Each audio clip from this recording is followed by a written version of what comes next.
안녕하세요. 저는 아이 둘을 키우며 살아가고 있는 40대 초반 여자입니다. 저는 밤낮 없이 일할 때가 많은데 매일 이곳에 재미있는 사연 들으며 일하다 보면 시간도 금방 가고 친구가 옆에서 말해주는 기분이라 참 좋아요. 누구나 가슴속에 말 못한 사연 하나씩 품고 있기 마련이잖아요. 얼마 전에 아주 기막힌 일을 겪고 이곳에 사연을 보내면 좋겠다는 생각이 들더라고요. 그래서 이렇게 용기를 내어 사연을 적어봅니다.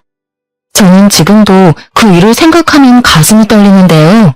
거의 1년 만에 전 시모를 마주쳤기 때문이랍니다. 화장실에서 너무나 우연히 마주친 시모가 갑자기 제 앞에서 무릎을 꿇고 사정을 하기 시작하더라고요. 애미야, 내가 정말 미안하다. 내가 이렇게 빌 테니 넓은 마음으로 한 번만 봐주면 안 되겠니? 아무리 그래도 예정이 있잖니. 그렇게 구박을 했는데 우리 사이에 무슨 정이 있어요? 당장 고소할 테니까 법대로 해요. 제발 한 번만 받아오. 내가 이렇게 빌마. 내가 그런 큰 돈이 어디 있겠니? 왜 시모가 저에게 이렇게 빌게 된 건지를 이야기하려면 결혼 전부터 이야기를 해봐야 할 것 같아요. 동생이나 친구의 이야기를 듣는다고 생각하시고 편안하게 저의 이야기를 들어주세요. 저는 어린 시절 그리 넉넉한 형편의 가정에서 자라진 않았어요. 부모님도 항상 바쁘게 일을 하셨기에 동생과 집에서 둘이서만 있는 날이 흔했죠. 그래서 은연중에 나중에 아이가 생기면 옆에서 같이 있어주는 엄마가 되고 싶다고 생각을 했던 것 같아요. 저는 일찍부터 격리로 사회생활을 시작했는데 같은 공장에서 생산직으로 일하던 남편을 만나게 되었죠. 2년 정도 공개 아닌 공개 연애를 하다가 자연스럽게 결혼까지 흘러가게 된 것 같아요. 양쪽 집안 모두 비슷한 형편이었기에 딱히 반대는 없었고 친정 부모님도 알아서 잘 살라는 시기셨고요. 하나 걸리는 게 있다면 남편은 홀어머니와 둘만 살고 있었는데요. 남편이 아주 어릴 때 아버지가 돌아가시고 어머니 혼자 시장에서 장사를 하시면서 힘들게 키우셨다고 해요. 그래서 둘이 사이가 아주 좋고 남편도 자기 어머니라면 아주 꿈뻑 죽더라고요. 저는 첫째 아이가 태어날 때까진 같은 공장에서 계속 일을 했다가 아이를 돌봐야 했기에 전업주부로 지내게 되었어요. 사실 20대 초반부터 계속 일을 했어야 해서 집에서 하루 종일 혼자 했으니 처음엔 좋더라고요. 물론 아기를 키우는 게 너무 힘들어서 그런 여유를 즐길 사이는 없었지만요. 남편은 3교대로 일을 다녔기 때문에 육아는 전혀 손도 대지 않았어요. 아이 기저귀 한 번도 갈아준 적이 없답니다. 성격도 좀 가부장적인 면이 크고 워낙 잠잘 시간도 부족한 걸 알기에 웬만하면 제가 다 하려고 노력하며 살았어요. 남편이 밤에 일하게 되면 삼시세끼를 다 차려줬어야 했는데 육아에 집안일까지 너무 힘들더라고요. 매일 고기 반찬은 하나 올라와야지. 또 계란을 해며 하나밖에 없는 남편이 밖에서 돈도 벌어다 오는데 반찬이 이것뿐이야? 나 아기 때문에 잠도 거의 못 자는 거 알잖아. 지금 손목도 너무 아파서 프라이팬도 못 들겠어. 재료 손질할 시간도 없다고. 야, 손목이 삔 것도 아닌데 왜 요리를 못해? 그리고 너 집에서 편하게 놀기만 하면 되는데 왜 손질할 시간이 없냐? 아주 세상 편한가 봐? 맨날 애 핑계만 대면 다야? 남편 밥은 제대로 하고 놀아야 될 거 아니야. 놀긴 뭘 놀아. 애 보는 게 얼마나 힘든지 알아? 당신이 뭘 좀 사다 주던지 아니면 사다 먹던지 아님 공장 일찍 가서 구내식당에서 먹어. 와, 내가 아주 속아서 결혼했네. 연애할 땐 그렇게 여성스러운 척하고 밥도 잘할 것 같더니만 내가 아주 생백수를 집에 들였네. 아우씨. 남편은 숟가락을 바닥에 확 내던져버리고 밖으로 나가버렸어요. 임신했을 때도 제가 먹고 싶다는 게 있어도 많이 사주지도 않았어요. 자기가 들어봐서 싼 거만 사주고 멜론같이 비싼 건 못 들은 척하고 말곤 했죠. 그리고 남편은 엄청 짠돌이더라고요. 연애할 때도 돈 아깝다고 커피숍은 절대 안 가고 어차피 소화되면 다 똑같다면서 매일 돈가스나 국밥 같은 메뉴만 먹었어요. 돈 펑펑 쓰는 남자보단 아끼는 남자가 나을 것 같다는 생각으로 결혼했는데요. 같이 사는 게 아니니까 이 정도일지는 몰랐어요.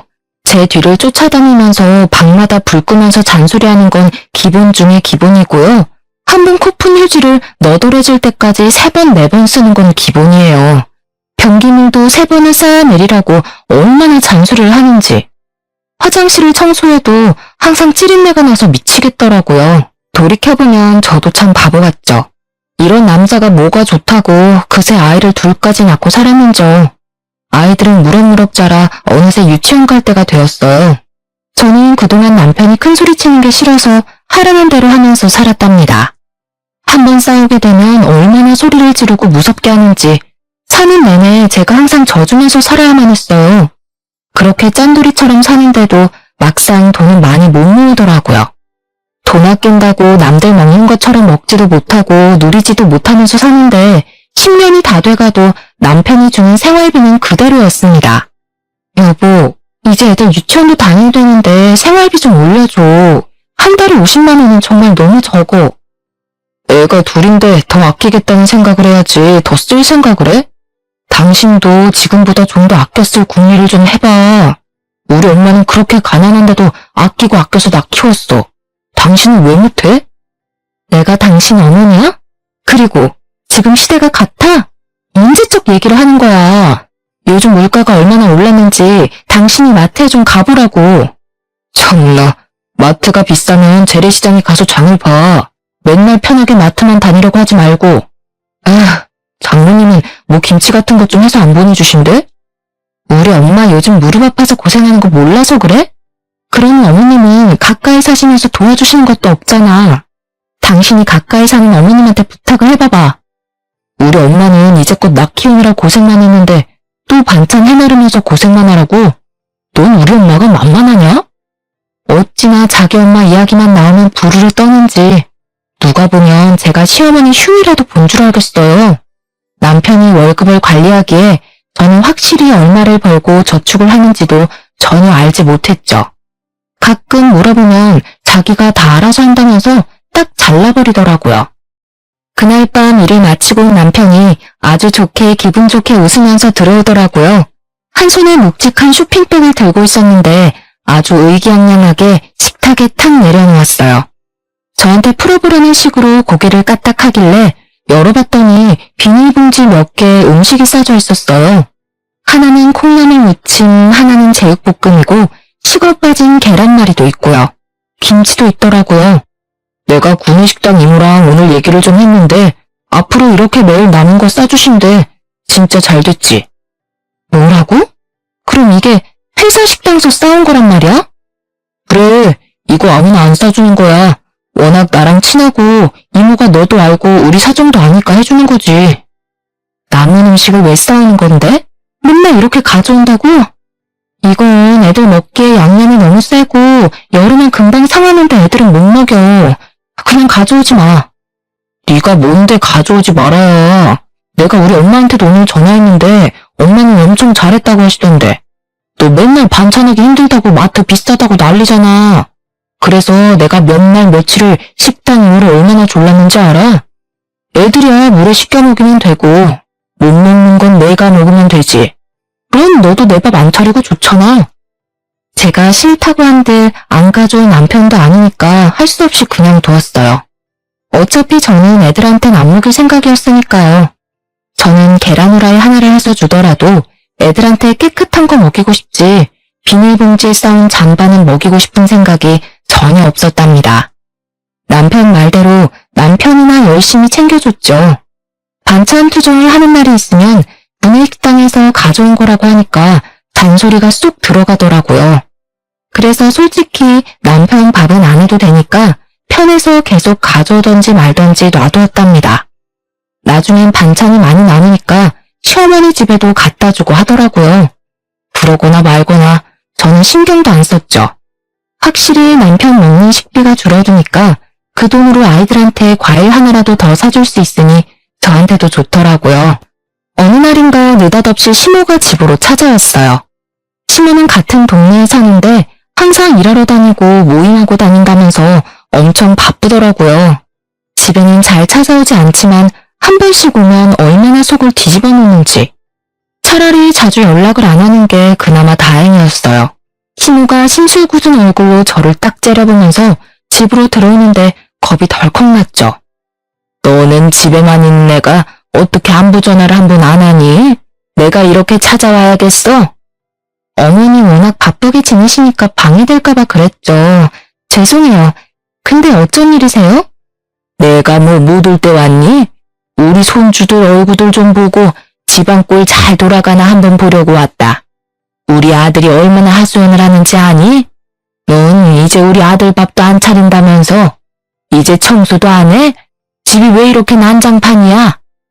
애들이 있으니까 치워도 장난감이 계속 나오네요. 이해 좀 해주세요. 시모는 못마땅한 얼굴로 소파에 앉더라고요. 얼마 지나지 않아 남편도 퇴근하고 돌아왔죠. 알고 보니 둘이 미리 연락을 하고 시모가 집에 온 거였더군요. 오늘 식당에서 엄청 맛있는 거 나와서 따뜻할 때 같이 먹으려고 내가 엄마 불렀지. 무려 소불고기가 나왔다니까. 여보, 얼른 밥상 차려. 둘이 얼마나 맛있다면서 개걸스레 먹는지 보고 있던 제 입맛이 달아나더라고요. 보기 싫어서 TV를 보는 척 거실로 나왔답니다. 남편이 씻으려고 욕실로 들어가자 시모가 등에 대고 소리치더라고요. 욕조막에 끼우고 욕조에 들어가서 샤워해. 그물 버리지 말고. 알았어? 시모가 뭘 하려는지 영문을 모르겠더라고요. 남편이 다 씻고 나오니까 시모가 말하는 게 가관이었어요. 아까 보니까 빨래할 거 많던데 그 욕조물을 받아다가 세탁기 돌려라. 그럼 물도 절약되고 얼마나 좋니? 난 요즘 항상 그렇게 한다. 근데? 씻고 나온 물로 세탁기에 넣으라고요? 어머니, 그렇게 하면 너무 더럽잖아요. 더럽긴 뭐가 더러워? 그리고 어차피 헹구기 전에 물 다 내려가고 새물로 바뀌는데 뭐가 문제니? 내가 다 생각해보고 하는 거니까 잔말 말고 그렇게 해라. 너는 좀 아낄 줄을 모르니? 그러다 언제 돈 모을래?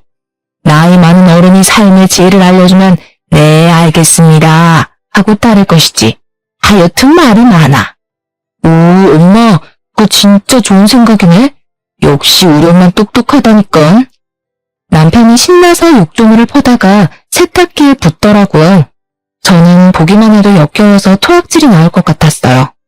물을 아끼면 얼마나 아낀다고 저런 짓을 하고 있는지 두 모자가 이해가 안 되더라고요. 빨래가 다 되고 나서 저에게 갖다 놓으려고 빨랫감을 주는데 손도 대기 싫더라고요. 결국 혀를 차던 남편이 스스로 빨래를 널었습니다. 그런 남편을 시모가 곱게 볼 리가 있겠습니까? 넌 뭐 얼마나 깨끗하다고 호들갑이니?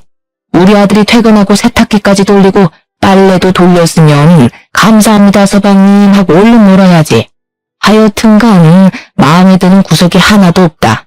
그리고 앞으로 아들이 저녁에 씻고 나오면 목욕물은 항상 재사용하거라. 세탁할 게 없으면 그 물로 애들을 씻기던가 너 씻던가 하라고. 알겠니? 제가 대꾸를 안 하니까 시모가 저를 째려보는 게 느껴졌어요. 본인 아들은 깨끗한 물에 샤워시키고 저와 제 자식들은 더러운 물로 샤워해도 된다는 말이잖아요. 절대 그렇게 할 생각이 없었기에 싫다고 말하려 했지만 제가 왜 그렇게 해야 돼요? 라는 한마디에 2절, 3절, 아니 10절도 가능한 시어머니였기에 그냥 알겠다고 대충 말하고 넘어갔습니다. 꽤 늦은 시간이었어요. 이제는 좀 가실 줄 알았는데 안 가고 소파에 가만히 앉아있더라고요. 딱 봐도 뭔가 할 얘기가 있는 것 같았죠. 애미야, 내가 다음 달에 계모임에서 여행을 간다는데 지금 다 예약을 해야 한단다. 80만 원이라는데 네가 좀 여행사 이체 좀 해라. 네? 80만 원이요? 아, 저희 생활비도 모자라서 매달 간신히 살아요. 당장 그렇게 여윳돈은 없어요. 그리고 저도 생활비 받아서 쓰는걸요. 아니 남편이 몇 년을 일했는데 모아둔 돈이 100만 원도 없어? 너는 도대체 살림을 어떻게 하는 거니? 네가 해쁘게 쓰니까 없는 거 아니니? 이 사람이 월급 얼마 받았는지도 말 안 해줘요. 여보, 말 나온 김에 통장 좀 보여줘봐. 확인 좀 해보게. 내가 본 돈을 네가 왜 확인을 해? 됐어. 엄마, 내가 돈 보내줄게. 걱정 마. 그거야 나한테 바로 전화해서 말하지. 뭐하러 지금 말해. 그래도 내가 생각이 있는 CM인데 며느리도 같이 있을 때 말을 해야지. 안 그러니? 여기 계좌 번호니까 내일까지 보내고 나한테 전화해라. 난 간다. 한 달 생활비가 넘는 돈을 신우한테 준다니 너무 열불이 나더라고요. 남편은 태평하게 배를 두드리며 텔레비전을 보고 있는데 얼마나 화가 나는지요. 저는 마음을 먹고 남편 통장을 확인해 보기로 했어요. 어차피 핸드폰으로는 다 잠가놔서 볼 수도 없었거든요. 남편이 일하러 나간 어느 날 방안을 다 뒤져서 통장을 찾았죠. 저한테 꽁꽁 감추느라 서류봉투 안에 넣어 교묘하게 숨겨놨더라고요. 서류봉투 안에는 무려 10개가 넘는 통장들이 있었어요. 저는 적금이라도 되나 기대를 하고 열어봤는데 보니까 이미 다 사용한 통장을 모아둔 거였어요. 저는 날짜별로 통장들을 꼼꼼하게 살펴봤어요. 남편의 월급과 그동안 사용했던 내역을 다 볼 수 있었죠. 저는 너무 충격을 받았어요. 결혼 생활 내내 남편이 신우에게 용돈을 보내고 있었던 거예요. 신혼 때 양가 부모님 용돈에 대해서 얘기를 꺼낸 적이 있었는데 남편이 아이 키우고 동무해야 해서 용돈은 줄 수 없다고 못을 박았었거든요. 근데 저 몰래 시어머니에게만 생활비의 반 정도 되는 돈을 매달 보냈다니 너무 화가 났어요. 제가 일을 안 하던 사람도 아니고 돈 안 번다고 이렇게 사람을 무시하니까 정말 치사하더라고요. 저는 남편이 오자마자 남편 눈앞에 통장들을 던져버렸죠. 아, 미쳤어? 이게 뭐하는 짓이야? 뭐야, 너 지금 내 방 뒤져서 통장 찾아낸 거야? 참나, 남의 물건 손대는 거 범죄다. 알긴 아냐? 범죄 같은 소리 하고 있네. 당신 지금까지 나 몰래 어머니 용돈 계속 드리고 있었어? 왜 나한테 말을 안 해? 평생 비밀하고 살려고 했어? 말하면 네가 잘도 그러라고 하겠다. 너희 부모님한테도 보내라고 징징댔겠지. 우리 엄마는 혼자 계시는데 당연히 생활비를 드려야지. 장인어른은 경비를 하셔서 돈도 버시잖아. 두 분은 우리 엄마보단 형편이 낫잖아, 안 그래? 우리 엄마 아빠 형편이 어떤지 당신이 가보기나 했어? 명절 때도 맨날 일한다고 몇 년째 가지도 않았잖아. 아빠 허리 아파서 경비 관둔 지가 언젠데. 왜 당신 마음대로 하냐고. 우리가 부부 맞아? 야, 내가 번 돈 내가 쓴다는데 네가 뭔 상관이야.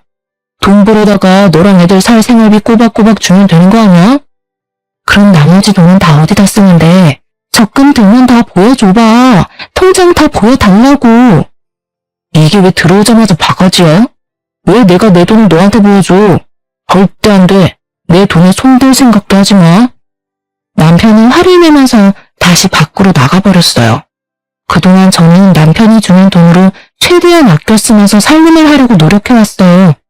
그러다 보면 우리도 아파트로 이사도 가고 남부럽지 않게 살 수 있을 거란 희망 하나 가지고 말이죠. 하지만 이젠 처절하게 깨닫게 된 거죠.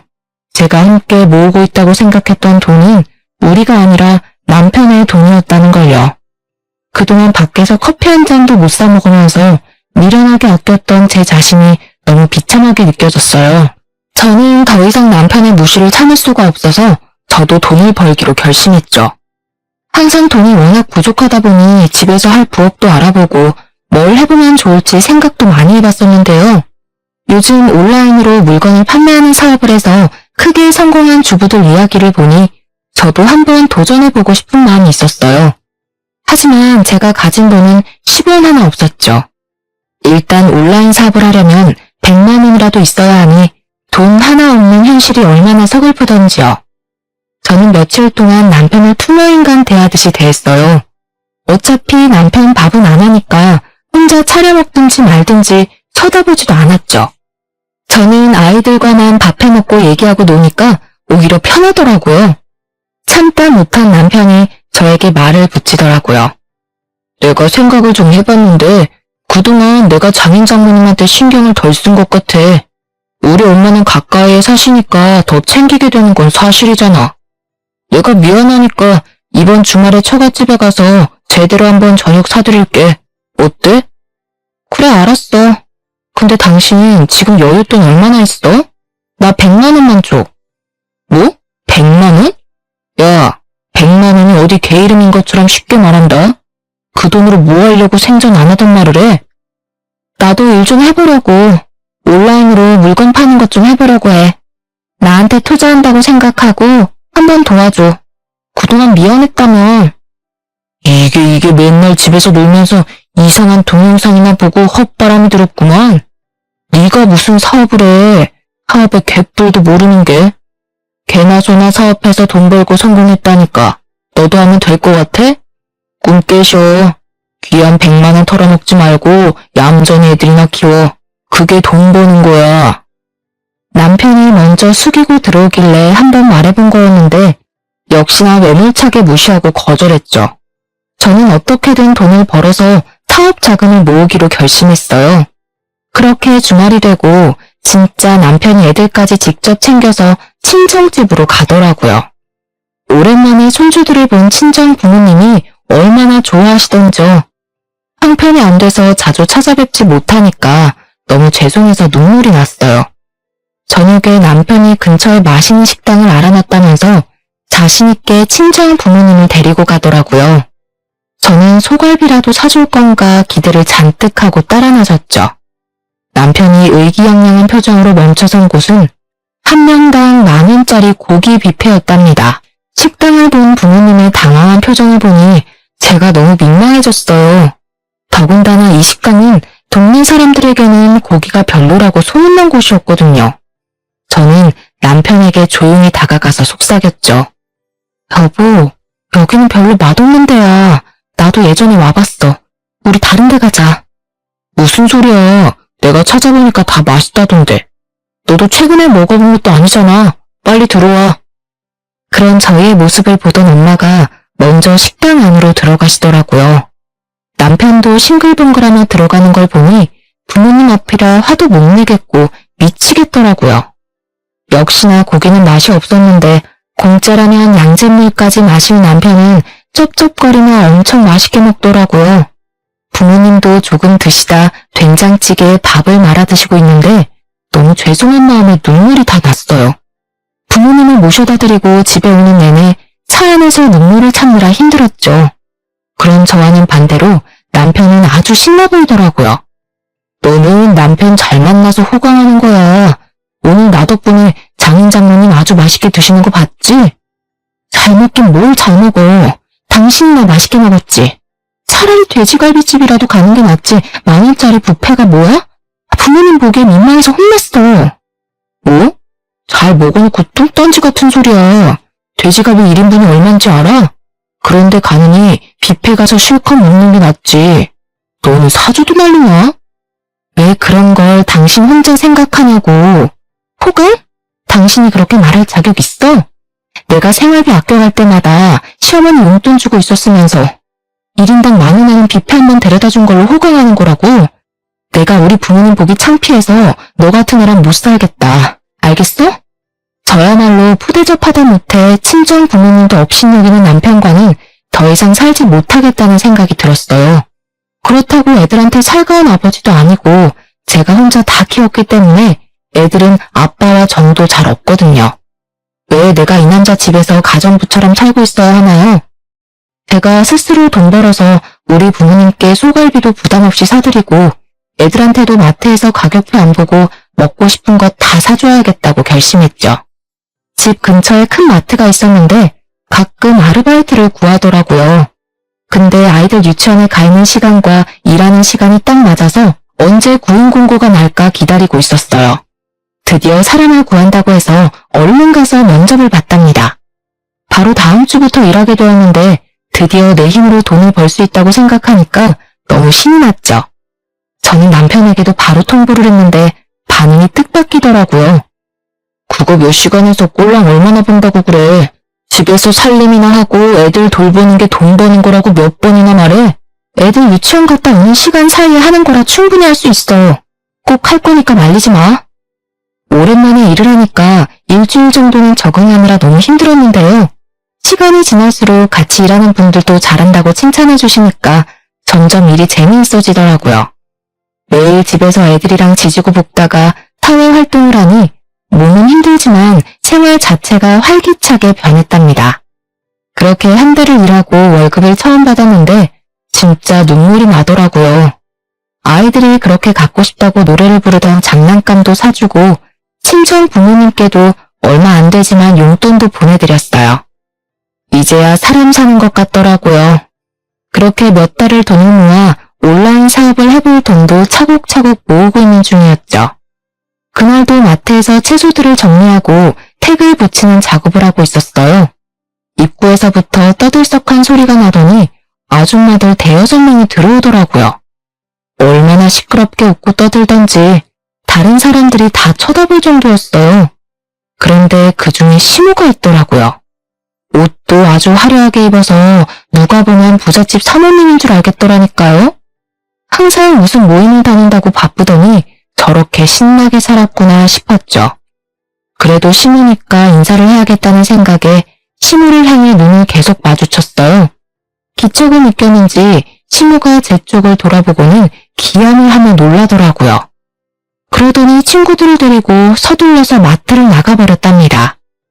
저는 제가 뭘 잘못한 게 있나 싶어 어리둥절하고 기분도 은근히 나쁘더라고요. 그날 저녁에 퇴근해서 애들과 밥을 먹고 있는데 초인종이 세게 울리는 게 아니겠어요? 역시나 시모가 고가한 눈빛을 하고 쳐들어오더라고요. 아니 너 무슨 일 한다고 하더니 그 마트에서 일하는 거였어? 저 보신 거 맞네요? 근데 왜 모르는 척 하셨어요? 야, 그럼 친구들한테 저 꼬질꼬질한 옷 입고 오이 나르는 애가 내 며느리라고 말하라는 거야? 내 친구들은 예전부터 다 네가 대기업 다니는 줄 아는데 누굴 망신 줄 일 있어? 왜 그런 거짓말을 하세요? 제 힘으로 당당하게 돈 벌고 있는 게 부끄러우세요? 마트에서 일하는 게 퍽이나 자랑스럽기도 하다. 아이고 오늘 시급했네. 돈 좀 번다고 아주 유세가 대단하다 얘. 무서워서 간다. 아이고. 시모가 쏘아붙이고 가버리는데 어이가 없더라고요. 정작 자기 아들은 지금까지 공장에서 일하는데 대기업 다니는 며느리가 웬 말인가요? 그러거나 말거나 수중에 돈이 있으니 마음 자체가 여유로워지더라고요. 남편이 생활비를 적게 주던 말던 신경도 잘 안 쓰게 되고 말이죠. 원래 남편은 핸드폰을 잘 들여다보지 않는 성격인데 요즘 따라 매일 핸드폰만 보고 있더라고요. 도대체 뭘 하나 궁금했죠. 돈이 아까워서 바람필 위인도 못 되는데 말이에요.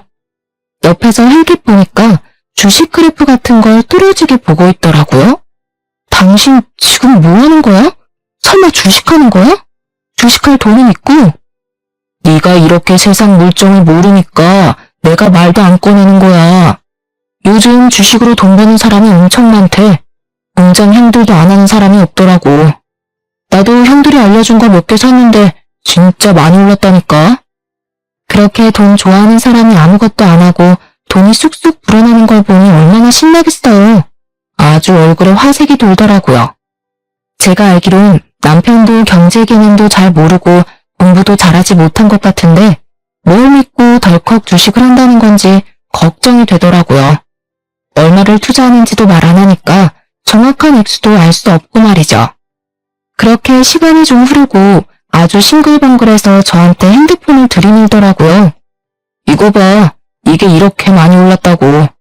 사실 자본이 클수록 더 많이 벌 수 있는 건데 아이씨 돈이 없으니까 얼마 벌지도 못해.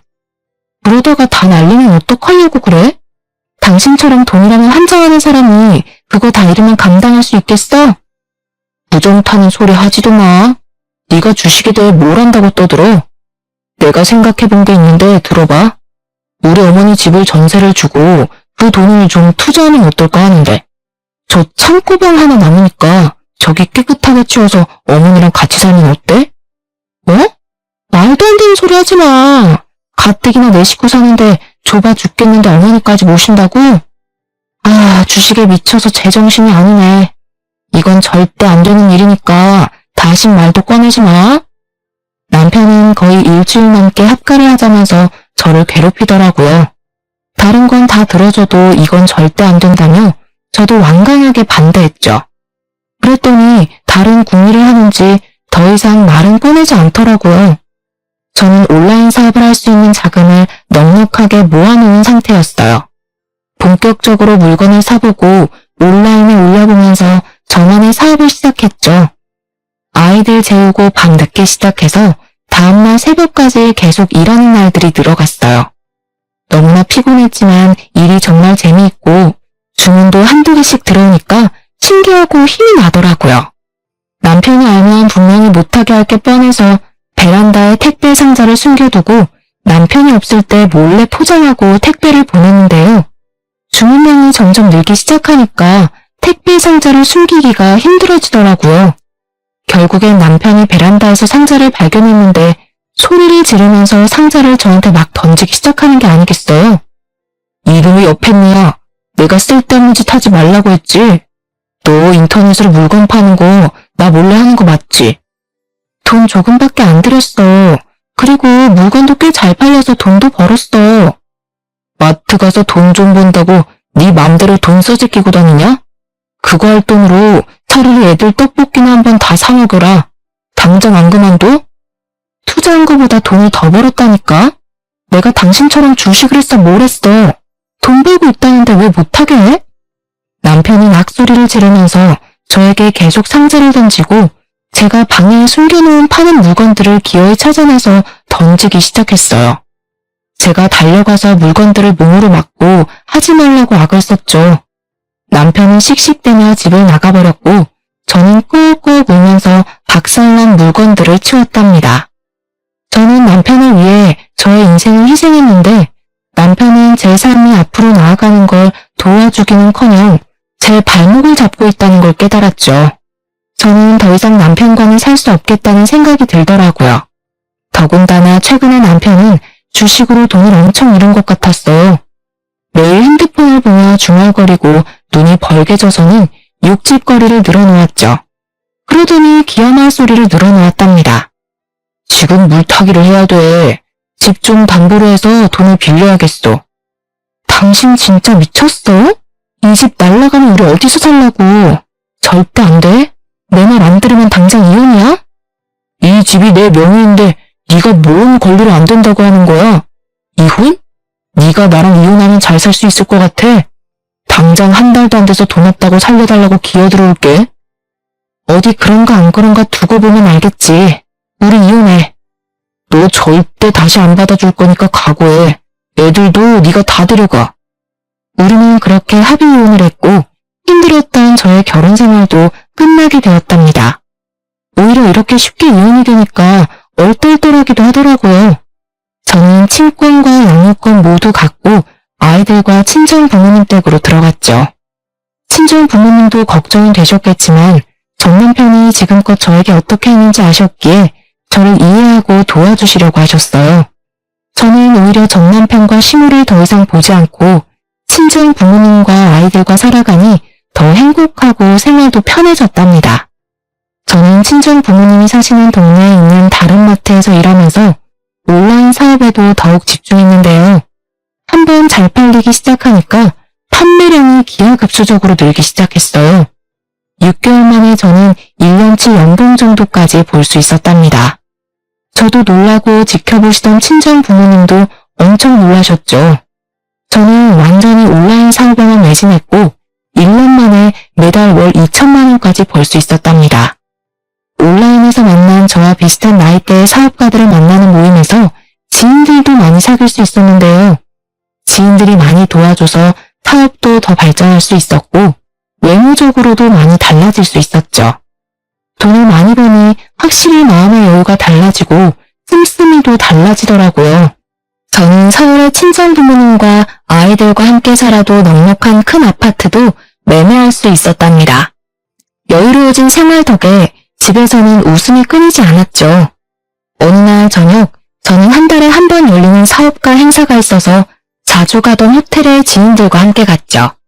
그 호텔 레스토랑에서 친구들을 자주 만나서 이미 VVIP였는데 이번 행사는 이 호텔의 사장이 주최하는 거라 연회장에서 크게 열렸답니다. 저는 연회장에 들어가기 전에 화장실에서 화장을 고치고 있었어요. 근데 옆에서 청소하는 아주머니가 혼잣말로 궁시렁대면서 대걸레를 아무렇게나 휘저으며 청소를 하고 있더라고요. 좀 거슬렸지만 계속 거울을 보고 있는데 그때 거울 안에서 고개를 올린 청소 아주머니와 눈이 마주쳤죠. 저는 깜짝 놀라서 뒤를 돌아봤어요. 바로 전 시모였거든요. 시모도 놀라서 저를 쳐다보다가 위아래로 저를 계속 훑어보더라고요. 어머, 이게 누구야? 네가 이렇게 비싼 호텔은 어떻게 왔대? 보나마나 나처럼 일하러 온 거겠지. 여기 오늘 무슨 파티가 있다던데 거기서 일하는 거니? 근데 왜 이렇게 옷을 차려입었어? 보아하니 이혼하고 아주 막 사는 모양이네. 말 가려 해요. 나 여기 손님으로 온 거예요. 나가게 저리 비켜요. 손님 좋아하네. 네가 뭔데 이 으리으리한 호텔에 손님으로 왔다는 거야? 나한테 그걸 믿으라고? 아이고, 이 구두는 뭐야? 너한테 이런 게 어울리기나 해? 그때였어요. 시모가 대걸레로 제 구두를 마구 문질러대는 게 아니겠어요? 저는 너무 놀라서 소리를 질렀죠. 이게 뭐 하는 거예요? 이 여자가 진짜 미쳤나? 이게 얼마짜린 줄 알아? 당신 월급 6개월을 모아도 못 사는 거야. 아이고, 시장 가서 10,000원이면 살 거 가지고 웃기고 있네. 어디서 거짓부렁이야? 이게 뭔 사기꾼 됐나 아주 기세가 대단하네. 어디 시어머니한테 반말짓거리야. 이혼한 지가 언젠데 시어머니야. 당장 변상해. 절대 합의는 없으니까 어디 한번 해보자고. 시모가 이번에는 대걸레로 제 머리를 문대려고 달려들더라고요. 저는 얼른 시모의 발을 걸어서 넘어뜨려 버렸어요. 시모가 넘어지면서 중심을 잡지 못하고 대걸레반 통이랑 같이 굴러 넘어졌답니다. 그 바람에 시모의 옷이 구전물로 다 젖었어요. 화가 난 시모가 제 머리채를 잡으려고 달려들길래 제가 소리를 삑 지르며 화장실 밖으로 나갔어요. 제 소리를 들은 지인들이 화장실로 몰려왔죠. 제 구두와 발목이 구전물로 엉망이 되어 있는 걸 보고 놀라더라고요. 이게 무슨 일이야? 이 아줌마가 이런 거야? 어머, 당장 매니저 좀 불러와봐. 시모는 상황이 이상하게 흘러간다고 느꼈는지 어깨가 점점 움츠러들더라고요. 아니, 얘가 내 며느리예요. 남이 아니고. 전화를 받은 호텔 실장이 급하게 화장실로 달려왔죠. 실장의 얼굴을 본 시모의 얼굴이 점점 일그러지는 게 보였어요. 행사 전에 이런 일이 생기다니 정말 죄송합니다. 아줌마, 이게 무슨 짓이에요? 이분이 누군지 알고 이런 짓을 한 거예요. 우리 호텔 VVIP이신 분한테 도대체 뭐라고요? 아니, 사실 얘가 내 며느리라서. 근데 얘가 여기 손님으로 올 애가 아닌데? 누가 당신 며느리냐고. 실장님, 이 여자한테 제 구두 변상하게 진행해주세요. 호텔 직원이 한 거니까 이 호텔도 책임 문제에서 자유롭지 않을 거예요. 그리고 당신은 내가 모욕죄로 추가 고소할 거니까 기대하고 있어. 정말 죄송합니다. 제가 최선을 다해서 문제 해결하도록 노력하겠습니다. 아줌마, 뭘 멀거니 서 있어요. 얼른 구두 닦아드려요. 시모가 얼굴이 하얘져서 손을 부들부들 떨면서 제 앞에 쪼그려 앉았어요. 그러고는 제 구두를 닦기 시작했죠. 행사 시작 전에 소란이 있으니까 호텔 사장까지 화장실로 다가왔죠. 사장을 본 시모의 얼굴에 땀이 흥건하게 나기 시작하더라고요. 실장에게 상황을 보고받은 사장이 저에게 정중히 말을 건넸어요. 정말 죄송합니다. 제가 할 수 있는 최대한 배상해드리겠습니다. 실장님, 저 아주머니는 당장 해고하도록 해요. 여기가 구멍가게도 아니고 최고의 서비스를 해야 할 최고급 호텔에서 이런 일이 생기다니 절대 용납 못합니다. 아이고, 사장님, 제발 한 번만 봐주세요. 저는 여기 못 그만둡니다. 그만두면 우리 아들하고 둘이 굶어 죽어요. 제가 일해야 돼요. 호텔 사장은 시모의 말을 무시하고 저와 지인들을 에스코트해서 연회장으로 들어가려고 했죠. 제가 뒤돌아서자 쭈그려 앉아있던 시모가 제 발목을 덥석 잡는 게 아니겠어요. 애미야, 내가 잘못했다. 한 번만 받아오. 네 남편 지식으로 집까지 날려먹고 일도 때려치고 지금 술만 먹으면서 폐임이 다 됐다. 그런 자식이라도 어쩌겠니? 내가 먹여 살려야지. 여기 관두면 월세도 못 내서 쫓겨나야 돼. 제발 한 번만 용서해다오. 그렇게 구질구질하게 아끼면서 살더니 아직까지도 그러고 사네요. 하긴 비싼 걸 멀리서 보기나 했어야 10,000원짜린지 800만원짜린지 구별을 하지. 대알 뒤틀려서 어째요? 그렇게 무시하던 며느리 구두가 800만원인데? 그쪽 사정이 알 바 없고 당장 내일까지 내 구두 변상이나 해요. 800만원? 거짓말. 세상에 그렇게 비싼 구두가 어디 있니? 나 골탕 먹이려고 이러는 거 다 안다. 나쁜 년, 남편 버리고 가더니 사기꾼이 다 됐구나. 누가 버리고 가요? 돌아와도 안 받아준다고 한 게 누군데? 이 구두 산 영수증 다 있으니까 경찰서에서 다 확인시켜줄 테니 걱정하지 말고요. 그쪽 아들이 그렇게 하지 말라는 사업 시작해서 내가 돈을 엄청 벌었거든요. 아드님한테 이혼해줘서 고맙다고 전해줘요.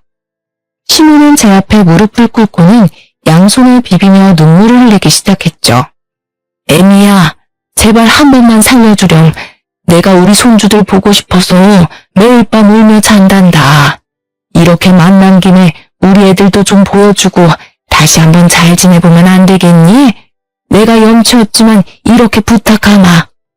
주식으로 집 담보 잡기 전만 해도 일액천금이 굴러들어올 줄 알았지? 그땐 친권도 다 포기하게 하더니 무슨 우리 손주? 기가 막혀서 진짜. 사장님, 이 아줌마 변상 책임은 당연한 거고 아까 말씀하신 것처럼 당장 해고해주세요. 안 그러면 저 이 호텔 다시 안 와요? 저는 엎드려서 울부짖는 시모를 차갑게 외면하고 사장의 사과를 연신받으며 연회장 안으로 들어가 버렸답니다. 살짝 뒤돌아보니 경비원들이 시모를 끌고 가고 있더라고요.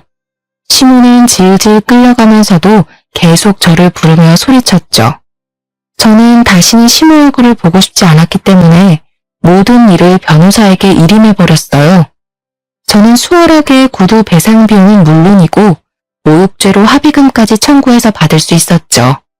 시모가 변호사에게 한 번만 봐달라고 사정을 했다고 했지만 저는 절대 사정 봐주지 말고 법대로 하라고 못 박았답니다. 그 후로도 그 호텔에 자주 갔지만 더 이상 시모는 볼 수 없었어요. 저의 사업은 그 후로도 계속 상승선을 타고 있고 곧 다른 분야에도 진출할 예정이랍니다. 직원들도 많이 늘어서 너무나도 바쁜 나날을 보내고 있어요. 저는 제가 전업주부가 잘 어울릴 거라고 생각했는데 지금은 주변 사람들도 완전히 사업가 체질이라고 말을 하더라고요. 지난날에 저는 너무나 어리석게도 스스로 한계를 두고 살고 있었어요. 저도 소중한 사람이고 무궁한 가능성이 있었는데 제가 아닌 전 남편이나 아이들에게서만 그 가능성을 찾으려고 했던 것 같아요. 제 일을 하면서 더 나은 저 스스로의 미래를 꿈꾸는 지금이 정말 행복합니다. 너무 바빠서 아이들과 함께하는 시간이 많이 줄어든 게 가장 아쉽지만 친정 부모님이 저 대신 사랑을 듬뿍 주고 계셔서 한시름 덜고 있답니다. 사연을 들으시는 여러분들도 스스로를 믿고 어떤 일이든지 한번 해보고 싶은 게 있다면 도전해보셨으면 좋겠어요. 행운도 시도를 해보는 사람에게 찾아오는 법이니까요. 저의 기막힌 사연을 들어주셔서 감사합니다. 여러분도 모두 행복하세요.